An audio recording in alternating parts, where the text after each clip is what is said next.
राम राम हरे हरे, हरे राम राम राम हरे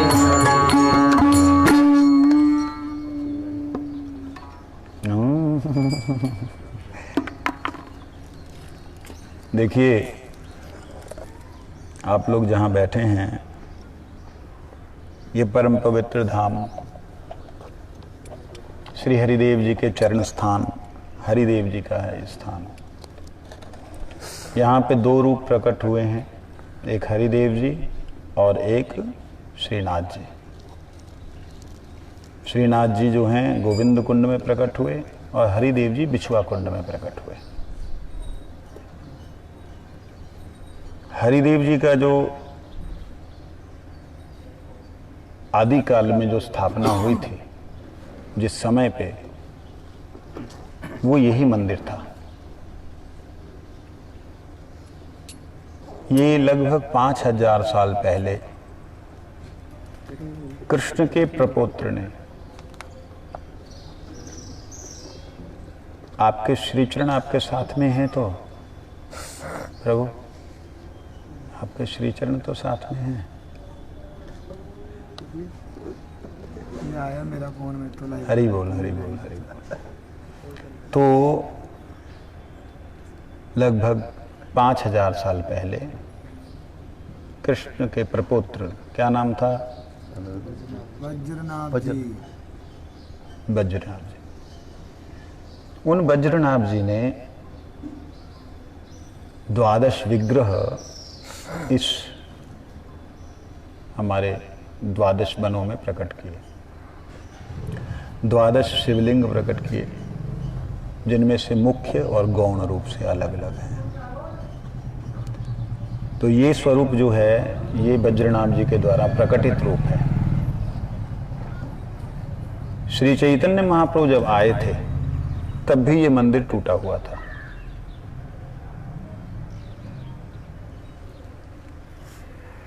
ऐसा इसलिए कह रहा हूं क्योंकि एक अंदाजा लगा रहा हूं कि ये बिछुआ कुंड से प्रकट हुए।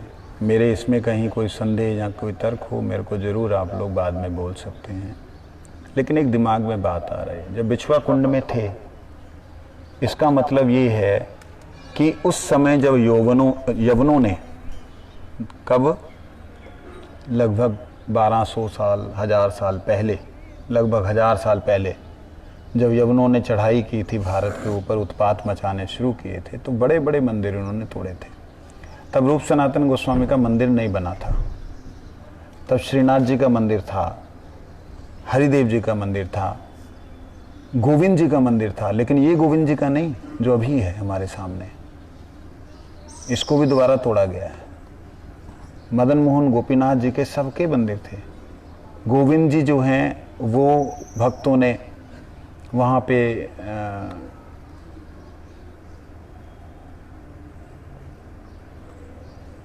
वृंदावन में एक है गौरा कॉलोनी बोल के, उसमें एक कुंड है, उसमें उन्होंने छुपा दिया था। गोविंद कुंड, योग माया कुंड भी बोलते हैं उसको, वहाँ छुपा दिया था। और इनको बिछुआ कुंड में छुपा दिया। और गोविंद अपना श्रीनाथ जी को नाथ द्वारा अंदर एक गुफा है वहाँ छुपा दिया, जहाँ पे पेड़ हो गए थे बड़े बड़े।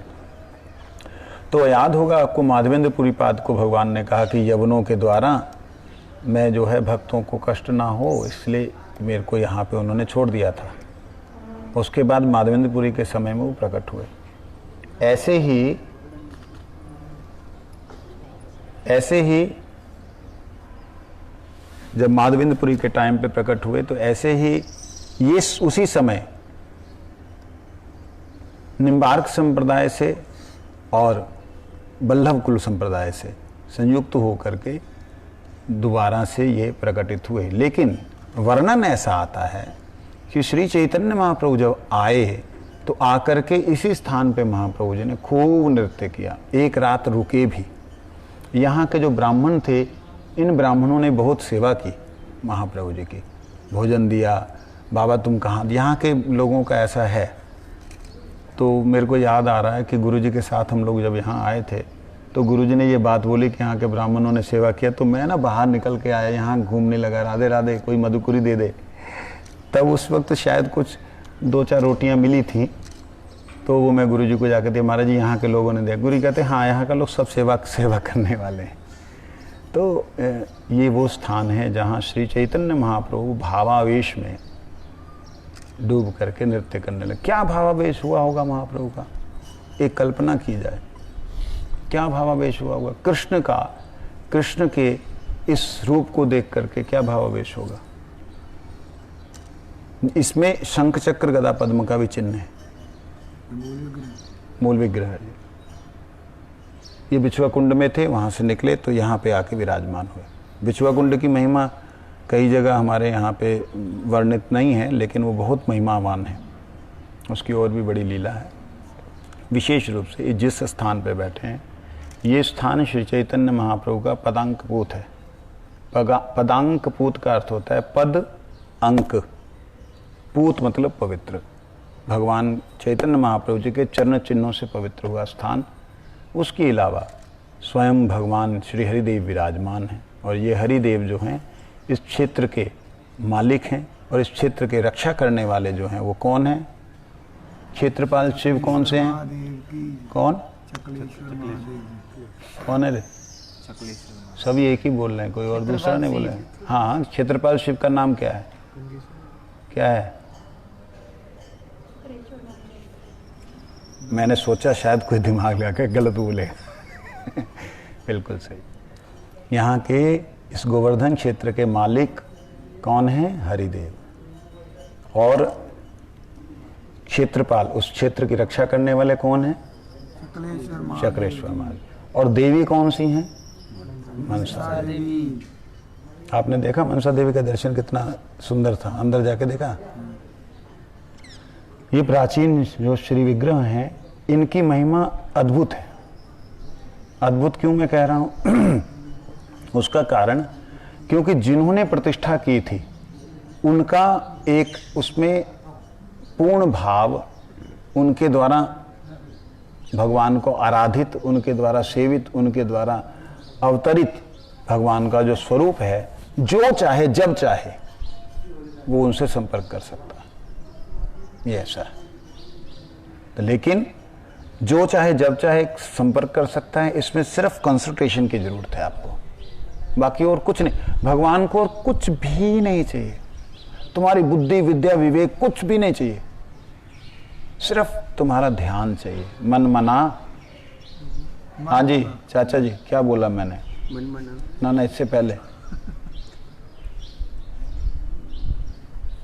सो रहे हो, खड़े हो जाओ, डरते क्यों? किसी ने देखना थोड़ी है। मन मना मद भक्तो मज्जादि मां। भगवान कहते हैं मेरे को भाव अपना अर्पण करो। तुम्हारे पास में और कुछ भगवान मांग नहीं रहे, अपना क्या मांग रहे? भाव मांग रहे। तो वो भाव जो है उसकी मतलब है कॉन्सेंट्रेशन एक जगह पे हो जाए। जब एकाग्र एक चित्त अनन्यता के साथ में हमारा ध्यान जाएगा, तो वहां से ऐसा नहीं कि 1 सेकंड के लिए गया तो उसी सेकंड आना चाहिए, ऐसा भी नहीं है। ये बात याद रखिए। 1 मिनट के लिए हमारा ध्यान गया, दूसरे मिनट में हमारा ध्यान भंग हो गया, अरे हमको तो भगवान का दर्शन हुआ, मैंने तो ध्यान लगाया था। ऐसा नहीं। ध्यान लगे तो 2-2 4-4 घंटे का पता ही ना चले। ऐसी स्थिति जिस दिन आ जाए उस दिन समझना तुम्हारा संपर्क होना शुरू हो गया। बिना संपर्क हुए 2-2 घंटे 4-4 घंटे कोई भी इधर उधर बिना भटके नहीं रह सकता।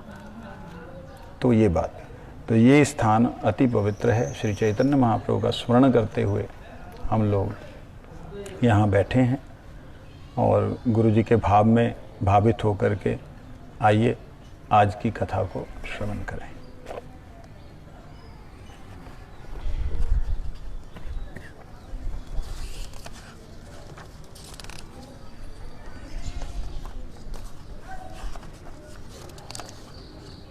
जीव गोस्वामी जी प्रथम श्लोक। ईश्वर परम कृष्ण सच्चिदानंद विग्रह अनादिरादि गोविंद सर्व कारण कारणम का अर्थ कर रहे हैं। कहते हैं आसन वर्णास्त्रयो हयस्य गृह्णतो अनुयुगम तनु शुक्लो रक्तस्तथा पीत इदानीं कृष्णतां गतः बहुनी सन्ति नामानि रूपाणि च सुतस्य ते गुणकर्मानुरूपाणि तान्य अहम वेद नो जना। गर्गाचार्य जी ने ये बात कही है। कहते हैं हे नंद महाराज, जब गर्गाचार्य जी कहाँ आए? बलदेव जी का और कृष्ण का नामकरण करने के लिए आए। तब गर्गाचार्य जी ने कहा, हे नंद महाराज, आपके पुत्र के बहुत से गुण तथा कर्म हैं, उनके अनुरूप बहुत से नाम समय समय पर प्रकाशित होते रहते हैं। यह केवल मैं ही जानता हूं, दूसरा कोई नहीं जानता। गर्गाचार्य जी बोल रहे हैं, इस समय में श्री कृष्ण के रूप में जो प्रकट हुए हैं, ऐसे ही ये प्रत्येक युग में बहुत से अवतारों में प्रकट करते हैं। प्रारंभ में शुक्ल वर्ण के रूप में प्रकट हुए थे। शुक्ल वर्ण के रूप में कौन सा स्वरूप था भगवान का, मालूम है किसी को? सफेद। शुक्ल वर्ण हंस स्वरूप, हंस रूप में भगवान ने वेदों को प्रकट किया हंस के रूप में। रक्त वर्ण में कौन हुए? राम। रक्त वर्ण कहते हैं लेकिन राम नहीं, यज्ञेश्वर श्री हरि, यज्ञेश्वर श्री हरि। और कृष्ण के रूप में भगवान स्वयं कृष्ण। राम जो है वो रक्त रूप नहीं है, हरे रंग। हाँ, कच्चा हरा रंग, कच्चा हरियाली। यहाँ पे लेकिन रक्त है। रक्त का मतलब यहाँ युगावतार की बात हो रही है। जो युगावतार हैं लीला अवतारों से भिन्न होते हैं, लेकिन श्री कृष्ण में युगावतार भी आए।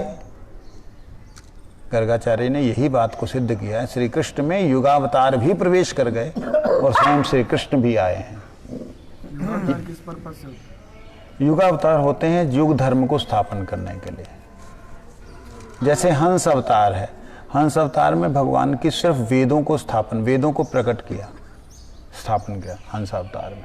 लेकिन वहाँ पे और बहुत से अवतार हुए हैं, जैसे नरसिंह अवतार हुआ है, भगवान का वराह अवतार हुआ है, कुर्म अवतार हुआ है, मत्स्य अवतार हुआ है। ये सारे सतयुग के बहुत से अवतार हैं, लेकिन एक युग अवतार होते हैं जो युग धर्म को स्थापन करते हैं। युग धर्म स्थापन करने का मतलब उसमें वो युग का जो जिससे कल्याण होगा उसको स्थापन करते हैं। ये चीज, ये भी कथा सुनना चाह रही है, सुन, रहने दो उसको। तो कहते हैं हे नंद महाराज, अभी आपका बेटा किस रूप में आया है?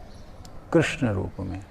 वही जो अन्य अवतारों में आता है वो कृष्ण रूप से आया है। मतलब यहाँ पे जो कृष्ण है वो दो लीलाओं में कर रहे हैं। राम जी ने मर्यादा पुरुषोत्तम राम मर्यादा दिखलाई, लेकिन मर्यादा पुरुषोत्तम राम ने यज्ञ की मर्यादा को रखा, लेकिन राम से पहले यज्ञ होते रहे। बात समझे? कृष्ण जब प्रकट हुए हैं तब जितने अवतार हैं उनमें प्रवेश कर गए, जिसके कारण से वो युगावतार भी हैं, लीलावतार भी हैं, गुणावतार भी हैं, शक्त्याविष्ट अवतार भी। कृष्ण सर्व अवतार हैं, अवतारी हैं। ये अंतर है। इसीलिए यहाँ पे ब्रह्मा जी ने जो स्तव किया है वो कहा ईश्वर परम कृष्ण। वो कौन है? परम कृष्ण हैं। मतलब परम कृष्ण का अर्थ हमने कल श्रवण किया, परसों श्रवण किया था न, कल परसों श्रवण किया था कि आकर्षण करके आनंद प्रदान करने वाले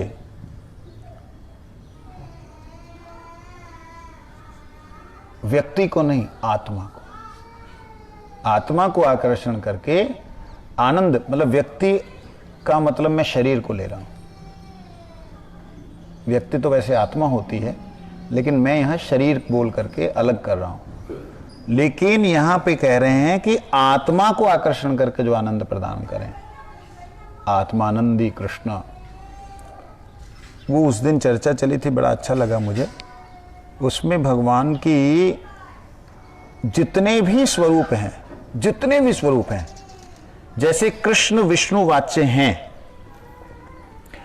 जैसे कृष्ण विष्णु वाच्य हैं, ऐसे जितने विष्णु अवतार हैं वो सारे के सारे अपने आकर्षित जीवों को आकर्षण करके उन्हें आनंद प्रदान कर रहे हैं, इसलिए वह भी कृष्ण वाच्य हैं, कृष्ण नाम वाचक हैं। ठीक है ना। परंतु जो श्री कृष्ण की बात ब्रह्मा जी कर रहे हैं वो कृष्ण, वो परमेश्वर है।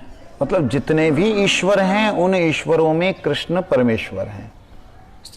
ये बात ब्रह्मा जी के बोलने के बाद में यहां पर कहते हैं सुखदेव जी महाराज का बात को लेकर के, कृष्ण अवतार महोत्सव। कृष्ण कौन है? कृष्ण अवतार। थोड़ा शब्द को आप लोग भी बोलेंगे ना तो उससे आपका फायदा ये होगा कि जब मैं क्वेश्चन करता हूं सामूहिक, तो उसमें आप लोग थोड़ा सा ध्यान दीजिएगा। क्या नाम बोला भगवान का? कृष्ण बोलो।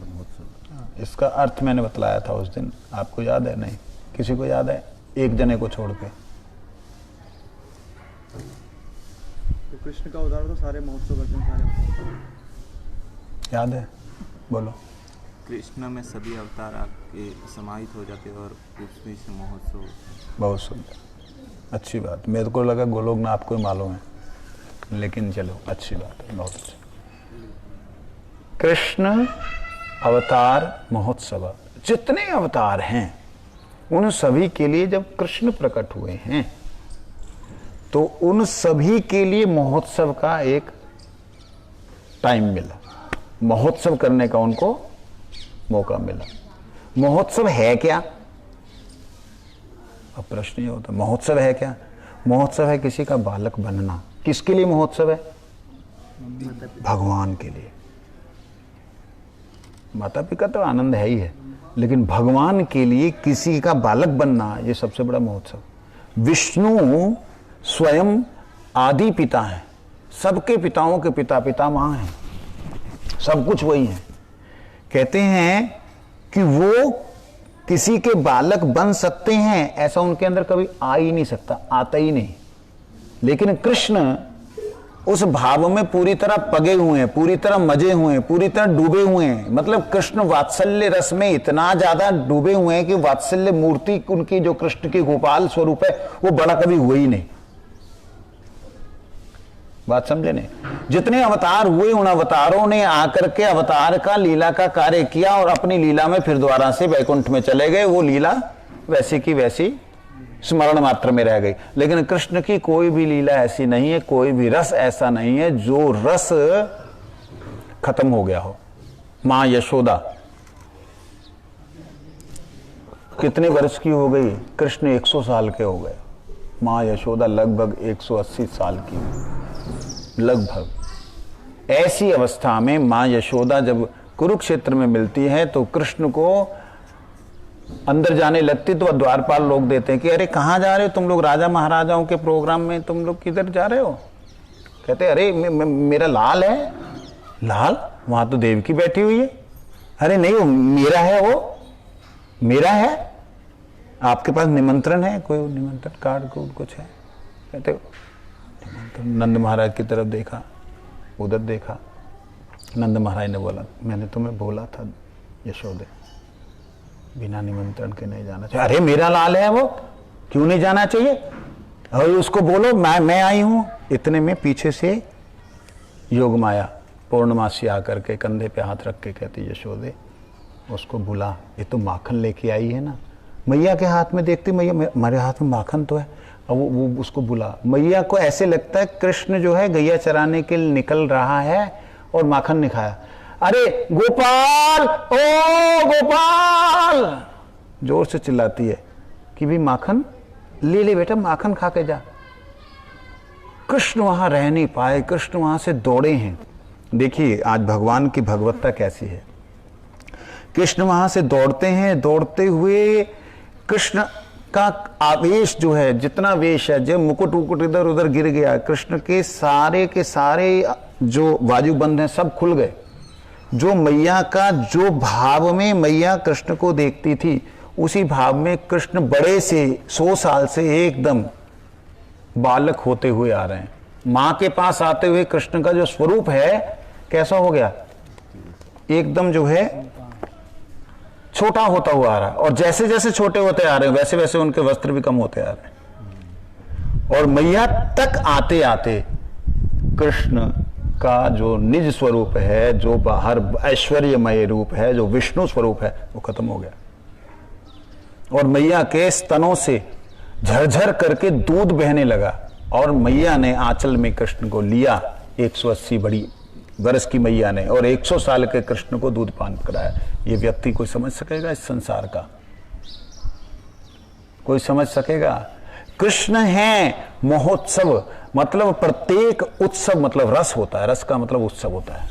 प्रत्येक रस को जिसने महानता प्रदान की हो, प्रत्येक रस को जिसने नित्यता प्रदान की हो, वो ही है एकमात्र कृष्ण।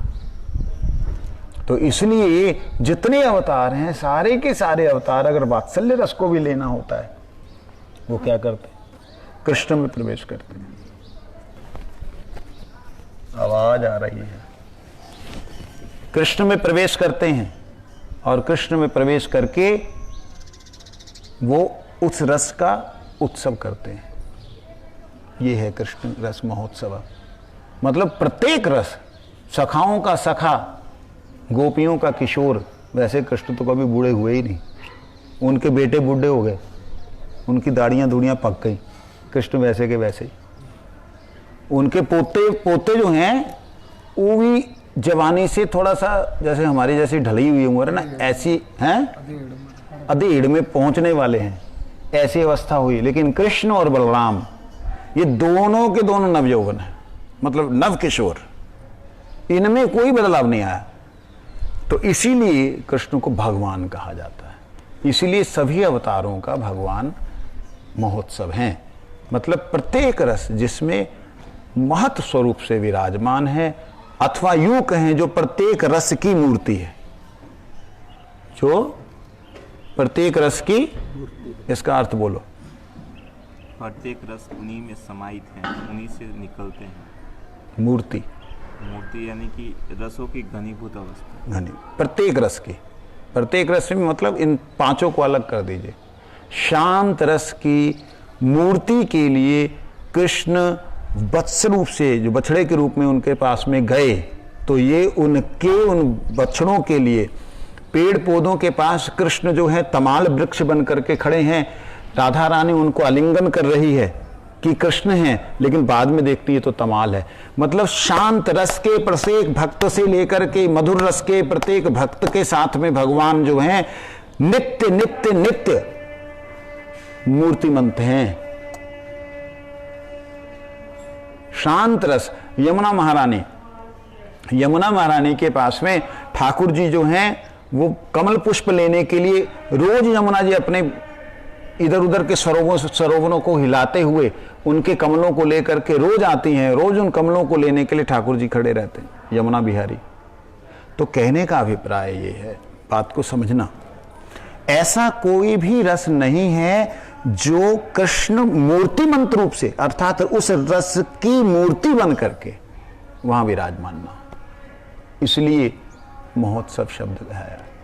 और सारे अवतार जो हैं उनमें यह रस पूर्ण रूप से नहीं है, वो पूर्ण रस के मूर्तिमंत नहीं है। वैकुंठ में विष्णु, कुछ भी हो, विष्णु इस जगत में आकर के कृष्ण की तरह अभिनय करते हैं, लीला करते हैं, नाटक करते हैं। कैसे करते हैं? जैसे आजकल के लोग जो हैं, यहाँ के लोग जो हैं, लोकल लोग रासलीला करते हैं, कृष्ण की बाल्य लीला करते हैं। जैसे आप लोगों ने कृष्णा रामायण महाभारत वगैरह जो टीवीज में देखी होंगी, जैसे ये लोग लीला करते हैं, तो क्या ये कृष्ण हैं? लेकिन जब बंसी बजाते तो कहते आहा, आजकल के लोग तो इसी में मोहित हो जाते हैं, है ना। लेकिन कितनी भी बंसी बजा लें, कैसे भी बढ़िया कर लें, कितना भी सुंदर हो जाए, कृष्ण तो नहीं हो सकते। इसी प्रकार से भगवान विष्णु, विष्णु का मतलब कृष्ण ही है। लेकिन भगवान विष्णु भगवान का ऐश्वर्यमय रूप है।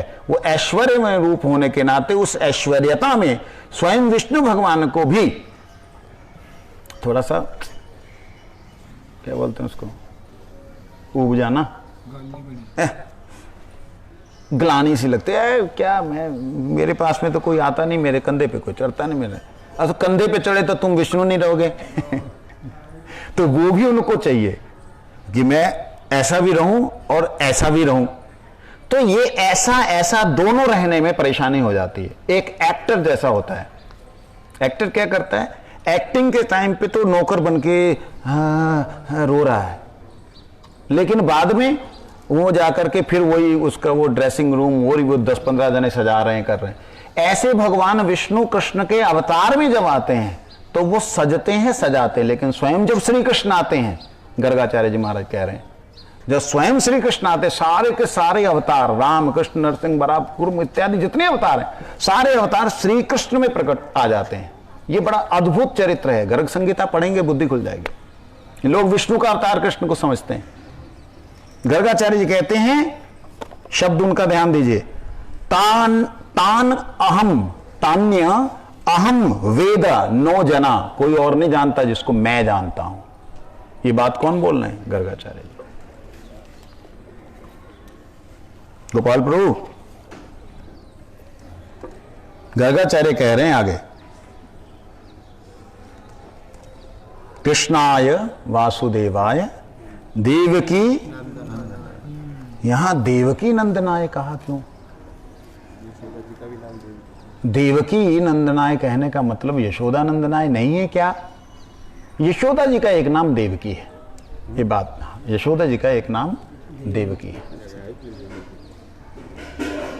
यशोदा जी का एक नाम देवकी है, इसलिए जो देवकी नंदनाय गर्गाचार्य ने श्लोक उच्चारण किया तो वो नंदनंदन के लिए ही किया है। ये जब यशोदा नाम वहाँ प्रेजेंट है तो क्यों देवकी प्रयोग करें? अब क्योंकि वो देवों की है, यशोदा नाम प्रेजेंट है तो जानबूझ के क्यों कंफ्यूज करना? कंफ्यूज करने की बात नहीं, ये सामवेद के अंदर आया है, सामवेद में आया है। तो वो सामवेद में जो अर्थ मंत्र आया है, गर्गाचार्य जी ने वहाँ पे सामवेद में नहीं कहा, लेकिन ये सामवेद में मंत्र आया है। तो सामने रहते हुए बात नहीं है, ये तो मेरे मुख से निकली बात है कि वे सामने रहते हुए बोला, लेकिन सामने गर्गाचार्य जी ने ये बात नहीं बोली उनको। सामवेद के अंदर ये शब्द आया है, ये भगवान श्री कृष्ण के लिए प्रणाम मंत्र है। तो वहाँ देवकी के बारे में जीव गोस्वामी कहते हैं, ये देवकी का अर्थ जो है, यशोदा का एक नाम भी देवकी है। तो देवकी नंदनाय का मतलब यशोदा नंदनाय ही है, क्योंकि अनन्य भक्त जो हैं, अनन्य उपासक जो हैं, वो नंदनंदन के उपासक जो हैं, यशोदा नंदन के उपासक जो हैं, उनके लिए उस सामवेद के मंत्र का क्या करेंगे? तो उसमें अर्थ ये आता है कि यशोदा जी के 12 नाम हैं, उनमें से एक देवकी नाम, 12 हैं या कुछ नाम मेरे को याद नहीं आ रहे, उनमें से एक नाम देवकी है। ऐसे ही जो है देवकी जी का जो नाम है, उनके भी बहुत से नाम हैं। तो इस हिसाब से यहाँ देवकी नंदनाय को लिया जा सकता है। विशेष रूप से हम आगे चलें कि ब्रह्मा जी ने जो कहा, जीव गोस्वामी पाद उसको गर्गाचार्य जी की बात को लेकर के हमें आगे समझा रहे हैं। समय होने को आ गया है, इसलिए हाँ बोलो। तैयारी करो भैया, तैयारी करो कहते हैं, इसलिए यहाँ कृष्ण को कृतत्व अर्थात उन्हीं की सर्वोत्कृष्टता प्रकाशित है। अतः वे सभी कृष्ण के ही रूप हैं। सभी कौन हैं? कृष्ण के ही रूप हैं। कौन सभी? सारे अवतार किसके रूप हैं? कृष्ण के ही रूप हैं। जब सबके सब रूप कृष्ण के ही हैं, तो प्रश्न यहाँ पे होता है, जो हम लोग बोल देते हैं कि फलाने में रस कम है, ढिकाने में रस कम है, तो रूप यदि उन्हीं का है तो क्या उन रसों को वो प्रकाशित नहीं कर सकते? पूर्ण रूप से ना भी करें, प्रकाशित नहीं कर सकते? कर सकते हैं। बोला रूप गोस्वामी क्या? कृष्ण रूप नेचर स्थित की दृष्टि से कृष्ण ही सबसे सर्वोत्तम है। वहाँ ये बात कि रूप में सिद्धांत में सिद्धांत की दृष्टि से सब समान देखे जाएं तो सारे के सारे जितने भी अवतार हैं उन अवतारों में कृष्ण सर्वश्रेष्ठ क्यों हैं? क्योंकि कृष्ण प्रत्येक रस की मूर्ति हैं, बाकी लोग प्रत्येक रस की मूर्ति नहीं है। ये बात बहुनी संति नामानी रूपाणी, उनके जितने भी नाम हैं वही उनके रूप भी हैं। लाला रे, ए छोरी, आरती का टाइम हो रहा है, शुरू करो। अंदर जाएंगे, अंदर जाएंगे, अंदर जाएंगे। चलो चलो चलो, पहुंचो ऊपर।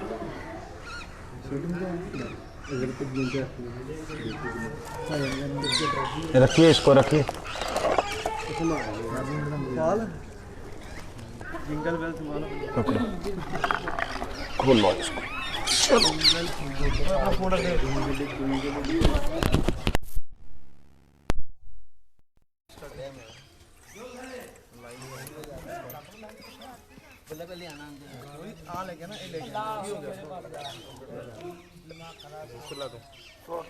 हल्ला होगा, जिसके लिए लेके आए वो काम ही नहीं।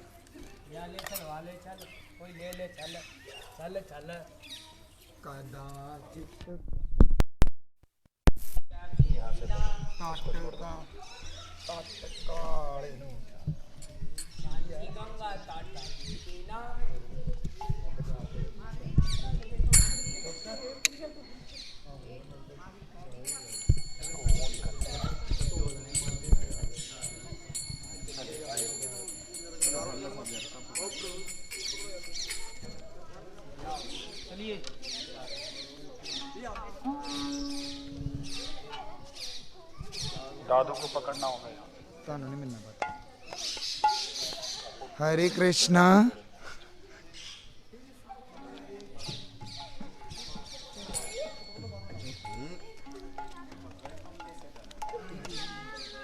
चलिए चलिए।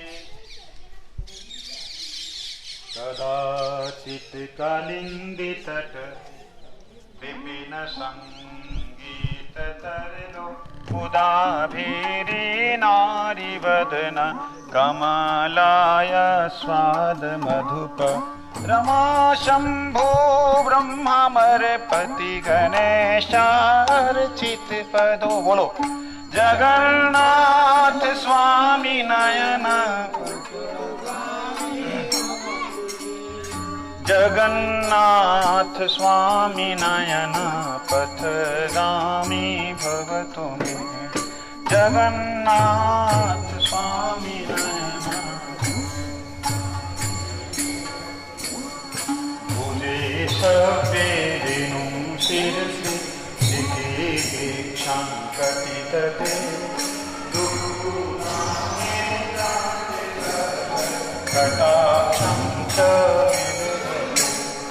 सदा श्री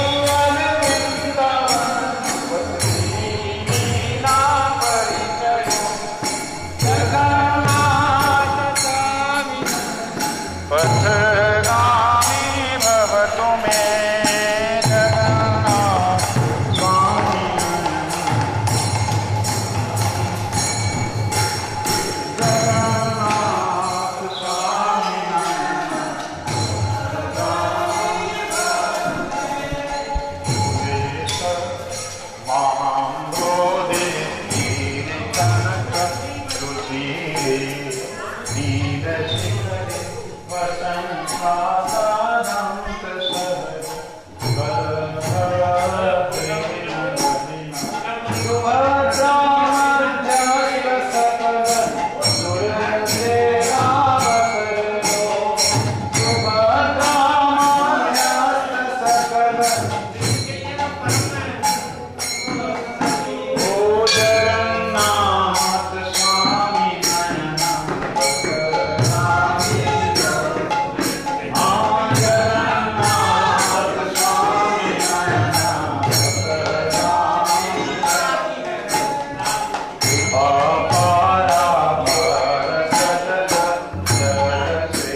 सब साष्टांग प्रणाम करेंगे। आप लोगों ने बाहर महिमा श्रवण की है, महाप्रभु यहाँ आए थे और महाप्रभु नाचे यहाँ पे, तो यहाँ रहे। यहाँ के ब्रजवासियों ने एक रात उनकी बड़ी विशेष रूप से सेवा की। ये परम पवित्र स्थान है, आप लोग प्रणाम जरूर कीजिएगा। और प्रभु को शालिग्राम जी के दर्शन में कराया, ये अद्भुत दर्शन आ रहा है, ये अद्भुत दर्शन है शालिग्राम जी के स्वरूप में। नाम भूल गया, बराह रूप ना क्या, बराह रूप है भगवान जी का। हाँ, केवल शालिग्राम ही ना, आदिवासी लोग है ना। दर्शन करा ये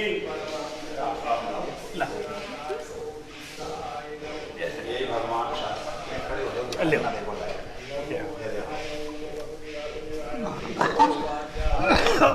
ये शालिग्राम जी जो हैं भगवान का बड़ा स्वरूप है, अद्भुत स्वरूप है भगवान जी का।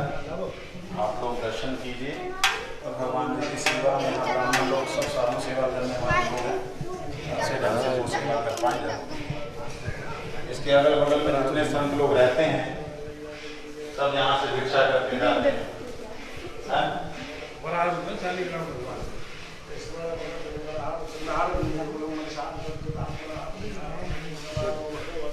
साइड से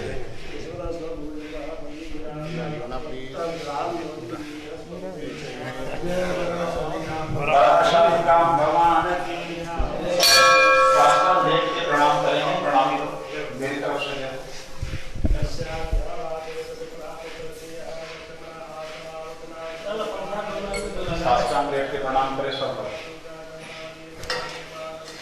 तरफ से भी रख दो, खाली कर दो।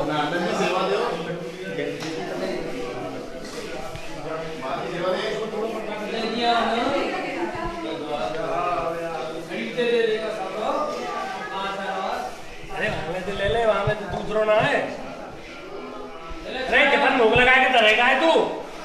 हमको ले पंखा चला दो, पंखा चला दे। जय हो बाबा, हरि बाबा।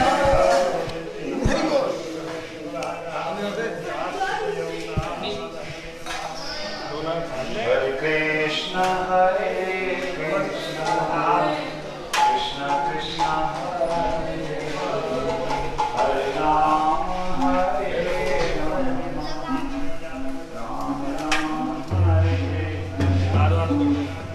अरे एक चिनोरी दे दे, छोटा बस। अरे ना धोना दे दे बस ला। जय दादा तुलसी देवी जी बस थोड़ा थोड़ा थोड़ा